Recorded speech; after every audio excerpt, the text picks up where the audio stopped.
بسم اللہ الرحمن الرحیم۔ السلام علیکم ورحمۃ اللہ وبرکاتہ۔ دل کی گہرائیوں تک اترنے والی باتیں، کچھ الفاظ جو نہ صرف سننے کے لیے ہوتے ہیں بلکہ محسوس کرنے کے لیے ہوتے ہیں۔ یہ وہ جملے ہیں جو زخموں پر مرہم رکھتے ہیں اور روح کو سکون دیتے ہیں۔ آئیے آج کچھ ایسی باتیں سنتے ہیں جو دل کو چھو جائیں اور شاید زندگی کو بھی بدل دیں۔ واصف علی واصف رحمۃ اللہ علیہ فرماتے ہیں، اللہ کا حکم نہ مان کر ہمیں بڑے حکم ماننے پڑتے ہیں۔ یعنی جب انسان اللہ کے سادہ مگر حکمت سے بھرے ہوئے حکموں کو نہیں مانتا، جیسے سچ بولنا، انصاف کرنا، حلال کمانا اور شکر گزار رہنا، تو پھر دنیا کے ظالمانہ اور سخت حالات اس پر مسلط ہو جاتے ہیں۔ یہ دنیا ایک قید خانہ بن جاتی ہے اور انسان پھر ان بڑے بڑے نظاموں کا غلام بن جاتا ہے جن میں نہ سکون ہے نہ آزادی۔ جو حکم اللہ کے تھے وہ محبت، علم، نور اور سکون والے تھے، لیکن جب ہم وہ چھوڑ دیتے ہیں تو دنیا ہمیں قرض، بیماری، بے سکونی اور مقصد سے خالی زندگی جینے جیسے احکام دیتی ہے۔ ہمیں پھر دوائیوں کا حکم ماننا پڑتا ہے، ڈاکٹروں کے آگے جھکنا پڑتا ہے، افسروں کے آگے سر جھکانا پڑتا ہے، لوگوں سے عزت کی بھیک مانگنی پڑتی ہے۔ لہٰذا اصل آزادی اللہ کے حکم میں ہے۔ آپ فرماتے ہیں، یہاں جو کچھ ہے وہ یہیں رہے گا، لیکن یہاں کی چیزوں کو اپنا کہنے والا یہاں نہیں رہے گا۔ یہ جملہ ہمیں زندگی کی سب سے بڑی حقیقت یاد دلاتا ہے، فانی ہونا۔ ہم دن رات دنیا کی چیزوں کو جمع کرتے ہیں، مکان، گاڑیاں، کپڑے، عزت، دولت، تعلقات، لیکن سچ یہ ہے کہ ان سب چیزوں کا ایک ہی انجام ہے، یہ یہیں رہ جائیں گی۔ انسان جب دنیا سے جاتا ہے تو خالی ہاتھ جاتا ہے، بس اعمال ساتھ جاتے ہیں۔ اور افسوس کرنے والی بات یہ ہے کہ وہ انسان جو ان چیزوں کو اپنا سمجھ کر ان میں کھو گیا، وہ خود یہاں نہیں رہے گا۔ تو کیوں نہ ہم ان چیزوں پر دل لگائیں جو ہمیشہ کی ہیں، جیسے محبت، نیکی، عاجزی، علم اور اللہ کو راضی کرنا۔ آپ فرماتے ہیں، جہاں آپ کی پسند کی زندگی نہ ہو وہاں خاموشی سے گزر جانا یہ بھی اللہ کا شکر ہے۔ یعنی ہماری زندگی میں بہت سے مرحلے ایسے آتے ہیں جہاں سب کچھ ہمارے مطابق نہیں ہوتا، نہ ماحول، نہ لوگ، نہ حالات، لیکن اس وقت زبان بند رکھنا، دل میں صبر رکھنا اور اللہ کا شکر ادا کرنا، یہ اصل بندگی ہے۔ خاموشی میں جو عبادت ہے وہ چیخنے میں نہیں۔ ہم اکثر ان حالات سے گزر رہے ہوتے ہیں جو ہماری پسند کے خلاف ہوتے ہیں، لیکن اللہ کی حکمت ہماری سمجھ سے کہیں بڑی ہوتی ہے۔ جب ہم ان ناپسندیدہ حالات کو بھی اللہ کی رضا سمجھ کر برداشت کرتے ہیں تو وہی ناپسند ہمیں بڑے انعامات دلاتے ہیں۔ آپ فرماتے ہیں، خوشی نہ رہی تو غم کب تک رہے گا، اس لیے غم کو بھی 4 دن کا میلہ سمجھ کر گزار لو۔ بندہ نہیں رہتا تو غم کہاں سے رہے گا۔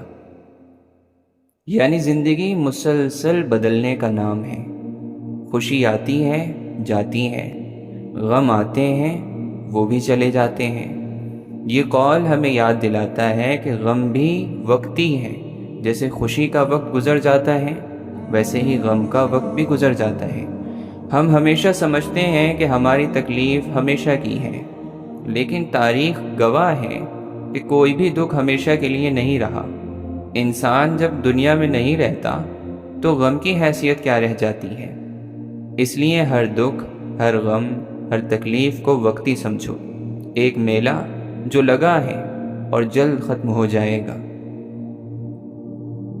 آپ فرماتے ہیں، پسند کو چھوڑنا بڑا مشکل ہے، اور ناپسند کو قبول کرنا بڑا مشکل، اور یہ کر جانا اللہ کے بڑے شکر کا مقام ہے۔ یہ جملہ انسانی نفس کی سب سے بڑی آزمائش کی نشاندہی کرتا ہے۔ دل کسی چیز کو چاہتا ہے لیکن وہ ہمارے حق میں نہیں ہوتی، یا زندگی ہمیں ایسے حالات میں لے آتی ہے جو ہماری طبیعت کے خلاف ہوتے ہیں۔ ان دونوں صورتوں میں دل کو منانا، اللہ کی رضا کو ترجیح دینا، یہی اصل عبادت ہے۔ جب انسان اپنی پسند کو چھوڑ کر اللہ کی پسند کو اختیار کرتا ہے، یا کسی ناپسندیدہ چیز کو بھی صبر کے ساتھ گلے لگاتا ہے، تو وہ اللہ کے خاص بندوں میں شمار ہوتا ہے، اور یہی اللہ کے قریب ہونے کی پہلی سیڑھی ہے۔ آپ فرماتے ہیں، جس کے ساتھ تعلق رکھنا ہے اس کے ساتھ غصہ کیوں کرنا، اور جس کا تعلق چھوڑ دینا ہے تو پھر اس کے ساتھ کیا غصہ رکھنا۔ یہ جملہ دل کی وہ الجھن سلجھاتا ہے جو ہم اکثر محسوس کرتے ہیں۔ رشتے میں اگر رہنا ہے تو محبت اور معافی کے ساتھ رہو، اور اگر چھوڑنا ہے تو خاموشی اور عزت کے ساتھ چھوڑ دو۔ غصہ نہ رشتے کو بچا سکتا ہے، نہ ہی ختم ہونے والے تعلق کو کچھ فائدہ دے سکتا ہے۔ اکثر ہم ان لوگوں سے ناراض رہتے ہیں جنہیں ہم چھوڑ چکے ہیں، اور ان لوگوں سے لڑتے ہیں جنہیں ہم زندگی میں رکھنا چاہتے ہیں۔ یہ رویہ ہمیں اندر سے توڑ دیتا ہے۔ اللہ والوں کی صفت ہوتی ہے کہ یا تو معاف کر دیتے ہیں یا فاصلہ رکھ کر دعائیں کرتے ہیں۔ یہی حکمت ہے۔ آپ فرماتے ہیں، جب عزت اور ذلت، رنج اور راحت، دولت اور غریبی، زندگی اور موت سب اللہ کی طرف سے ہے، تو ہمارے پاس قبول کرنے کے علاوہ کیا رہ جاتا ہے؟ یعنی انسان کی زندگی میں جو بھی حالات آتے ہیں، چاہے وہ عزت ہو یا ذلت، سکون ہو یا پریشانی، سب کچھ اللہ کی طرف سے ہے۔ یہ جملہ ہمیں یاد دلاتا ہے کہ کنٹرول ہمارے ہاتھ میں نہیں، بلکہ چیزوں کو قبول کر لینا، شکر، صبر اور دعا ہی ہمارا اصل عمل ہے۔ ہم اکثر زندگی کے جھولوں میں الجھ جاتے ہیں، لیکن جب ہمیں یقین ہو جائے کہ ہر چیز اللہ کے حکم سے ہو رہی ہے تو دل مطمئن ہو جاتا ہے۔ پھر جو کچھ ہو رہا ہے وہ غلط نہیں لگتا، بلکہ وہی لگتا ہے جو ہونا چاہیے تھا۔ یہی ایمان کی اصل شکل ہے۔ آپ فرماتے ہیں، ہر وہ شخص جو اللہ سے معافی کا خواہش مند ہو، اسے سب کو معاف کر دینا چاہیے۔ جس نے معاف کیا وہ معاف کر دیا جائے گا۔ ہم سب گناہ گار ہیں، خطا کار ہیں، اور ہر روز اللہ سے مغفرت کی دعا کرتے ہیں۔ لیکن اگر ہمارے دل میں کسی کے لیے کینہ، نفرت یا بد دعا ہے تو ہم اللہ سے کیسی معافی کی امید رکھتے ہیں؟ اللہ تبھی معاف کرتا ہے جب ہم اس کے بندوں کو معاف کرتے ہیں۔ معاف کرنا کوئی کمزوری نہیں، یہ سب سے بڑی روحانی طاقت ہے۔ جب آپ کسی کو معاف کرتے ہیں تو آپ اپنے دل کو آزاد کرتے ہیں اور اس شخص کو بھی اللہ کے حوالے کر دیتے ہیں، اور یہ وہ عمل ہے جس سے اللہ بھی راضی ہوتا ہے۔ آپ فرماتے ہیں، اللہ کی مرضی اور اپنی مرضی کے درمیان فرق کا نام غم ہے۔ یہ ایک سطر پوری زندگی کا خلاصہ ہے۔ جب ہم اللہ کی چاہت کو قبول کر لیتے ہیں تو سکون آتا ہے، اور جب ہم اپنی چاہت پر اڑ جاتے ہیں تو غم جنم لیتا ہے۔ اصل مسئلہ یہ نہیں کہ زندگی میں کیا ہوا، مسئلہ یہ ہے کہ ہم نے کیا چاہا اور کیا نہ ملا۔ یہ فرق ہمیں غم دیتا ہے۔ اگر ہم سیکھ جائیں کہ اللہ جو بھی کرتا ہے وہ بہتر کرتا ہے تو دل غم سے آزاد ہو جائے گا۔ اللہ کی رضا میں جو مٹھاس ہے وہ دنیا کی ہر کامیابی سے زیادہ قیمتی ہے۔ آپ فرماتے ہیں، لوگوں کو معاف کر کے بے شک بے وقوف بن جاؤ، لیکن یہ سب سے بڑی عقل مندی ہے۔ یعنی دنیا میں لوگ معاف کرنے والے کو کمزور سمجھتے ہیں، لیکن حقیقت یہ ہے کہ جو شخص معاف کر سکتا ہے وہ دل کا سب سے مضبوط انسان ہوتا ہے۔ لوگ کہتے ہیں تم بار بار معاف کرتے ہو، بیوقوف ہو، لیکن یہی بیوقوفی آخرت میں بلند درجات کا سبب بنے گی۔ معافی دل کو ہلکا کرتی ہے، روح کو آزاد کرتی ہے اور دلوں میں اللہ کا نور پیدا کرتی ہے۔ یاد رکھو، ہر وہ شخص جو اللہ کی طرف جانا چاہتا ہے اسے پہلے اپنے دل میں بسنے والے لوگوں کو معاف کرنا آنا چاہیے۔ آپ فرماتے ہیں عقل کو استعمال کرنا دنیا ہے اور دل کو استعمال کرنا دین ہے۔ یہ جملہ انسان کے دو اہم پہلوؤں کی طرف اشارہ کرتا ہے، عقل اور دل۔ دنیا کے معاملات میں عقل کا استعمال ضروری ہے، کاروبار، تعلیم، تعلقات، سب میں حساب کتاب اور تدبیر درکار ہوتی ہے۔ لیکن دین کا راستہ صرف عقل سے نہیں چلتا، وہاں دل کا راستہ اختیار کرنا پڑتا ہے۔ محبت، معافی، وفا، قربانی، یہ سب دل کے عمل ہیں، اور دین کا اصل حسن بھی یہی ہے۔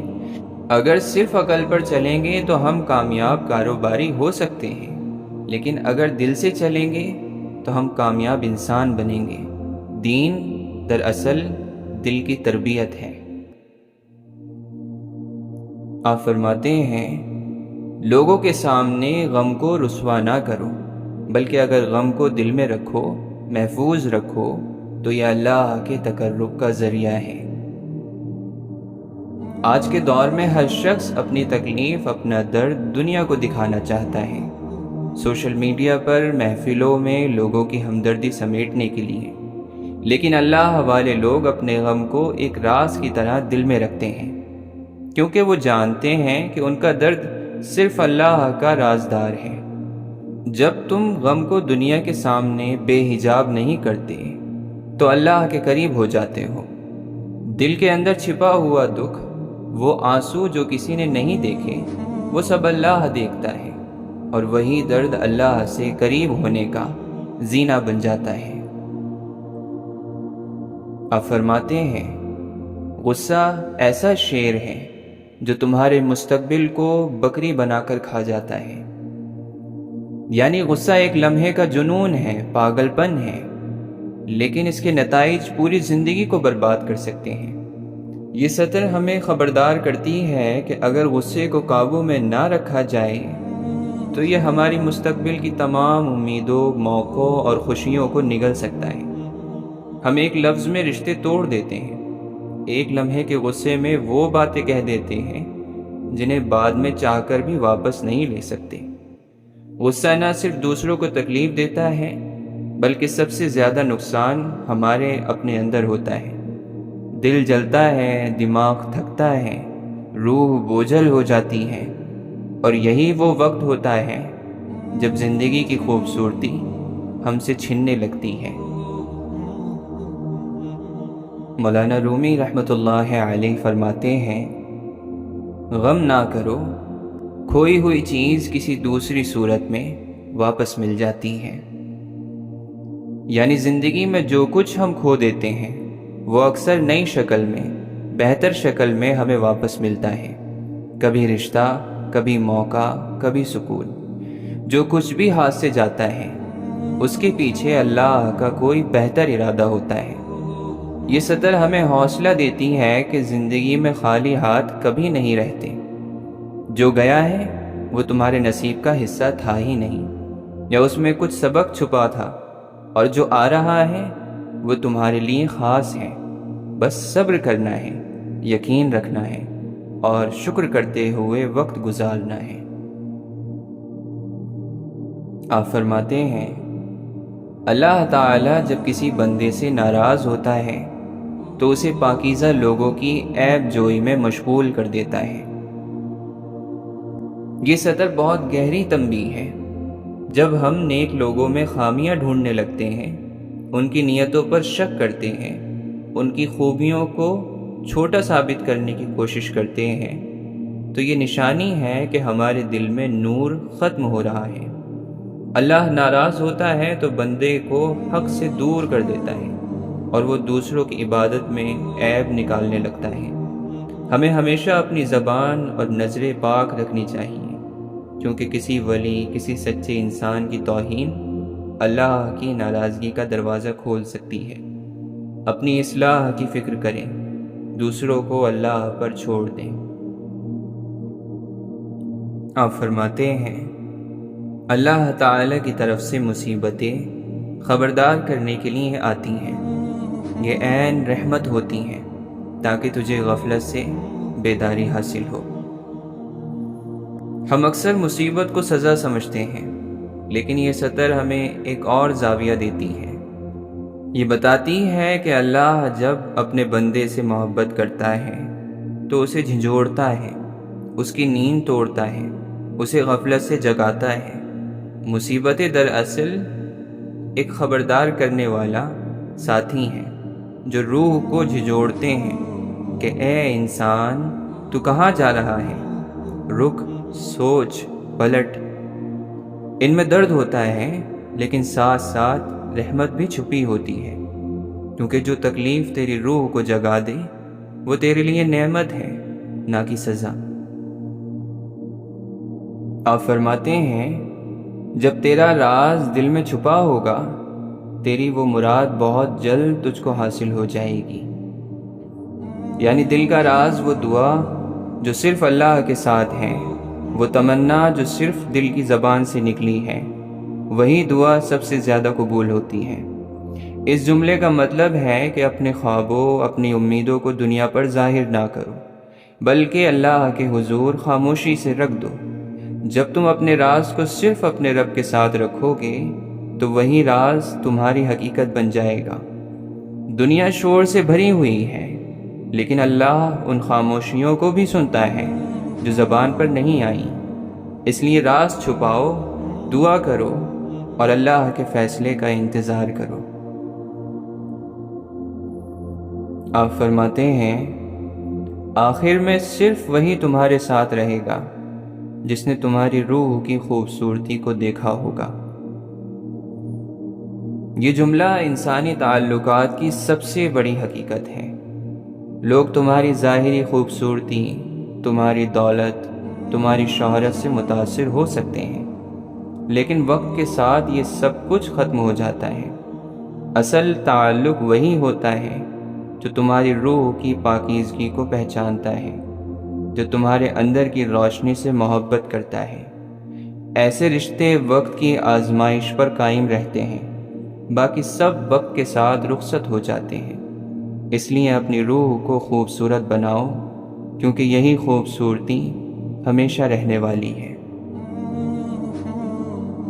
آپ فرماتے ہیں، لوگ سمجھتے ہیں کہ بت صرف پتھر کی مورتی کا نام ہے، لیکن ہر وہ چیز جو آپ کے دل میں اللہ تعالی سے زیادہ اہمیت اختیار کر جائے وہی آپ کا بت ہے۔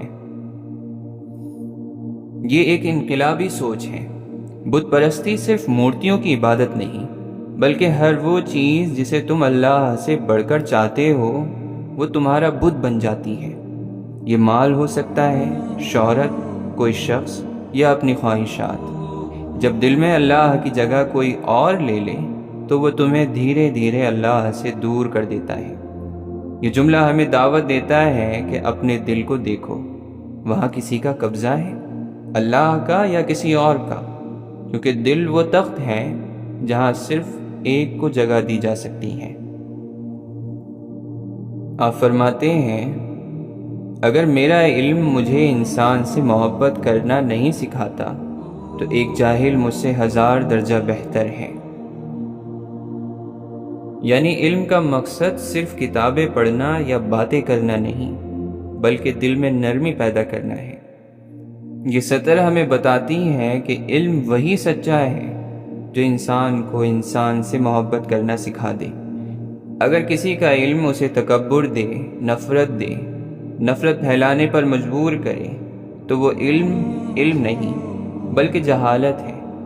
سچا عالم وہ ہوتا ہے جو اپنے علم سے لوگوں کو جوڑے، ان کے دلوں میں محبت کا چراغ جلائے۔ اگر ہم ایسا نہیں کر پائے تو ایک سادہ دل جاہل ہم سے بہتر ہے۔ آپ فرماتے ہیں صبر کرو چاہے ہر دروازہ بند ہی کیوں نہ ہو۔ صبر وہ طاقت ہے جو بند دروازوں کے پیچھے بھی یقین قائم رکھتی ہے۔ جب تمہیں لگے کہ ہر راستہ بند ہو گیا ہے، کوئی امید باقی نہیں بچی، تب صبر کا امتحان شروع ہوتا ہے۔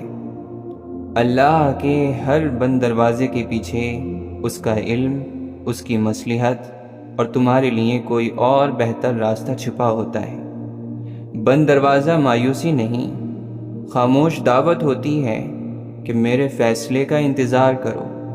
صبر وہ پل ہے جو اندھیرے سے روشنی کی طرف لے جاتا ہے۔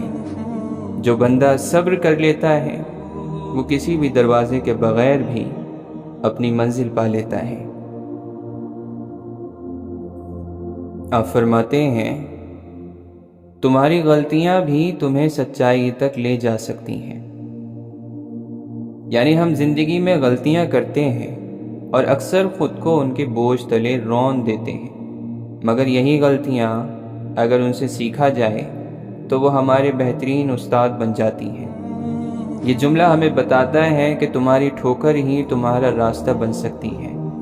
اگر تم نے اپنی خطاؤں سے توبہ کی، ان کا ادراک کیا اور بہتر بننے کا سفر شروع کیا، تو وہی غلطیاں تمہیں اللہ کی طرف، سچائی کی طرف اور حقیقی روشنی کی طرف لے جائیں گی۔ خود کو اپنی غلطیوں سے مت نفرت کرو، بلکہ ان سے سیکھو اور بہتر بن جاؤ۔ آپ فرماتے ہیں پھولوں کو پرواہ نہیں ہوتی کہ کوئی انہیں کانٹا کہے یا چمیلی۔ یہ جملہ ایک سادہ مگر گہرا سبق دیتا ہے۔ اپنی قدر دوسروں کی زبان سے مت ماپو۔ پھول اپنی خوشبو سے جانا جاتا ہے، کسی کی رائے سے نہیں۔ لوگ تمہیں کچھ بھی کہہ سکتے ہیں، لیکن تمہارے اصل ہونے کی پہچان تمہارے عمل سے ہے۔ جو اپنی قیمت جانتا ہے وہ دوسروں کی تنقید سے نہ گھبراتا ہے اور نہ ہی تعریف سے مغرور ہوتا ہے۔ پھول جیسا بنو، اپنی روشنی، اپنی خوشبو اور اپنا وجود خود میں مکمل۔ دنیا کچھ بھی کہے، اپنی خوبصورتی پر یقین رکھو۔ آپ فرماتے ہیں سب کچھ کھو کر ہی اپنا آپ مل سکتا ہے۔ یعنی انسان اکثر اس وقت اپنے آپ کو جان پاتا ہے جب سب کچھ چھن جاتا ہے، جب دنیا کی نعمتیں، رشتے، امیدیں ٹوٹ جاتی ہیں، تب وہ اندر کی آواز سننے لگتا ہے۔ یہی لمحہ ہوتا ہے جب تم اپنے اصل سے جڑتے ہو، اپنے رب سے رابطہ پاتے ہو۔ یہ جملہ ہمیں بتاتا ہے کہ جو کچھ تم نے کھویا وہ تمہیں خود کو پانے کے لیے تھا۔ اصل ہار وہ نہیں جو دنیا دکھاتی ہے، اصل ہار یہ ہے کہ انسان خود کو کھو دے، اور اصل جیت تب ہے جب انسان اللہ کے قریب ہو جائے، چاہے دنیا کی ہر چیز چلی جائے۔ آپ فرماتے ہیں اپنے دل کو تب تک ٹوٹنے دو جب تک یہ کھل نہیں جاتا۔ یعنی دل جب تک سخت ہوتا ہے وہ نہ محبت کو محسوس کرتا ہے نہ روشنی کو۔ دل کو توڑنے کا مطلب ہے اس کی ضد، اس کا غرور، اس کی خودی کو ختم کرنا، تاکہ اس میں اللہ کی روشنی، عاجزی اور محبت داخل ہو سکے۔ یہ جملہ ہمیں بتاتا ہے کہ بعض مرتبہ دل کو ٹوٹنے دینا ضروری ہے تاکہ وہ نرمی اختیار کرے، تاکہ وہ رب کی بات کو سن سکے۔ جتنا دل ٹوٹے گا اتنا وہ کھلے گا، اور جو دل کھل جائے اس میں روشنی، فہم اور رب کی قربت داخل ہو جاتی ہے۔ آپ فرماتے ہیں جب تک دل ٹوٹے گا نہیں، دل میں روشنی کیسے داخل ہوگی؟ دل ایک ایسا چراغ ہے جو تبھی جلتا ہے جب ٹوٹتا ہے۔ انسان کا دل جب ہر طرف سے زخمی ہوتا ہے، تنہا ہوتا ہے، محرومیوں کا شکار ہوتا ہے، تب اس میں روشنی اترتی ہے۔ وہ روشنی جو دنیا کی نہیں، رب کی طرف سے آتی ہے۔ یہ جملہ ہمیں یہ سکھاتا ہے کہ دکھ، ٹوٹ پھوٹ، غم، یہ سب ہماری روح کو بیدار کرنے والے مرحلے ہیں۔ جب انسان کے پاس کچھ نہیں بچتا تب اللہ اس کے ساتھ ہوتا ہے۔ ٹوٹا ہوا دل رب کی خاص توجہ کا مرکز ہوتا ہے۔ دل ٹوٹے گا تو غرور نکلے گا، ضد کم ہوگی اور عاجزی آئے گی، اور یہی عاجزی اللہ کی روشنی کا دروازہ کھولتی ہے۔ آپ فرماتے ہیں انسان کا دل توڑنے والا شخص اللہ کی تلاش نہیں کر سکتا، یعنی جس دل میں رب کی طلب ہو وہ دوسروں کے دلوں کو توڑنے کا تصور بھی نہیں کر سکتا، کیونکہ اللہ خود دلوں میں رہتا ہے، اور جو رب کی تلاش میں ہو وہ دلوں کو تکلیف نہیں دیتا۔ یہ قول ہمیں ہمارے رویوں پر غور کرنے کی دعوت دیتا ہے۔ اگر ہم واقعی رب کو پانا چاہتے ہیں تو ہمیں انسانوں کے دلوں کا پاس رکھنا ہوگا۔ تکبر، حسد، نفرت، یہ سب دل توڑنے والے ہتھیار ہیں، اور جو دوسروں کے دل توڑتا ہے وہ اپنے اور رب کے درمیان دیواریں کھڑی کر لیتا ہے۔ دل بچاؤ، دل بناؤ، دل سنوارو، یہی رب کی تلاش کا پہلا قدم ہے۔ اگر یہ الفاظ آپ کے دل تک پہنچے ہوں تو انہیں صرف سن کر نہ گزر جائیں، زندگی میں کہیں نہ کہیں ان کا عکس ضرور اترے گا۔ دعا ہے کہ آپ کا دل ہمیشہ اللہ کی طرف مائل رہے اور آپ کی راہیں ہمیشہ نور کی طرف جاتی رہیں۔ اپنا خیال رکھیے گا۔ اللہ آپ کو سلامت رکھے۔